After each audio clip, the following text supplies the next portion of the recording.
साल के 2 दिन गणतंत्र दिवस और स्वतंत्रता दिवस हमारे देश का हर नागरिक एक बहुत बड़े देश प्रेमी के रूप में उभरता है और उसके बाद अगले ही दिन उसका जोश ठंडा हो जाता है। वो देश का सबसे बड़ा आलोचक बन जाता है। भर भर के बुराइयां उसे अपने देश में नज़र आती हैं। उसका ख्वाब होता है कि काश मैं भी अमेरिका, ब्रिटेन या जापान में बसा हुआ होता। वहाँ कितनी सफाई है, कितना ट्रैफिक सेंस है, चीज़ें कितनी शुद्ध मिलती हैं, हवा कितनी शुद्ध है। और हमारे देश में तो कमी कमी है। हाँ, है कमी हमारे देश में, लेकिन इसका जिम्मेदार कौन है? केवल सरकार? क्या किसी भी जगह पर रहने वाला नागरिक उस देश की परिस्थितियों का जिम्मेदार नहीं है? क्या सरकार हर बुराई की दोषी है? देश में सफाई नहीं है, देश में ट्रैफिक सेंस नहीं है, जाति भाषा धर्म का झगड़ा है, स्त्री सुरक्षा नहीं है, भ्रष्टाचार बहुत है। किस लिए है? सरकार सड़कों की, सार्वजनिक स्थानों की सफाई करवाती है और आम नागरिक क्या करता है?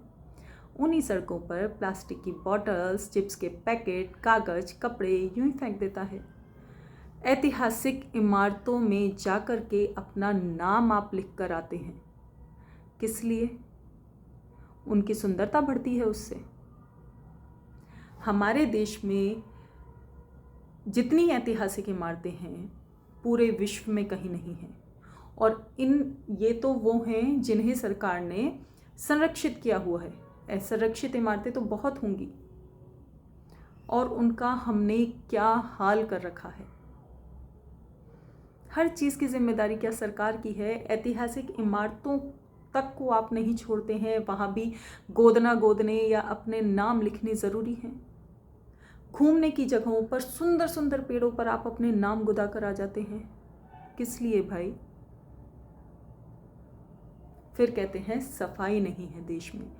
जो लोग सबसे ज़्यादा सफाई नहीं है देश में की शिकायत करते हैं, वही लोग चलते चलते प्लास्टिक की बोतलें सड़कों पर फेंक कर आते हैं, डस्टबिन के पास कचरा डाल कर आते हैं और फिर पान को मुंह में चबाए कहते फिरते हैं भाई देश में सफाई की बहुत कमी है, और दीवार को साथ में लाल भी किए देते हैं।